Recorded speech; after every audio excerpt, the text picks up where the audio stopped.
ଚୁଡ଼ା ଆଣିଲୁ, ଆଳୁ ଆଣିଲୁ, ଖଡ଼ା ଆଣିଲୁ, ବିଭିନ୍ନ ପ୍ରକାର ମଞ୍ଜି ଆଣିଛୁ ବାରିରେ ଲଗେଇକିରି ଫସଲ ପଳେଇବା ପାଇଁ। ସବୁ ପରିବା ରେଟ୍ କେତେ ଅଛି କୁହ? କୋଉ ପରିବାର ହାତ ମାରିବନି? ହାତ ମାରିହେବନି। ଆଳୁ କିଲୋ 40, ଖଡ଼ା ବିଡ଼ା 20, ଚୁଡ଼ା 40। ଚୁଡ଼ା କିଲୋ। ରେଟ୍ କେତେ କଣ କହିଲାଣି ସବୁ କହିଲେ ସିନା ଜାଣି। କହୁଛୁ ଶୁଣୁ ଦିଗା ଭାଇ କହିଲ।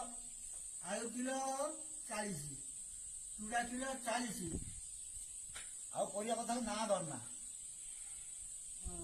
ଟମାଟୋ କିଲୋ 100, କଲରା କିଲୋ 120, ଆଉ କୁନ୍ଦୁରି କିଲୋ 80, ମାଟି ଆଳୁ କିଲୋ 120, କଖାରୁ କିଲୋ 40, ବାଇଗଣ କିଲୋ 70।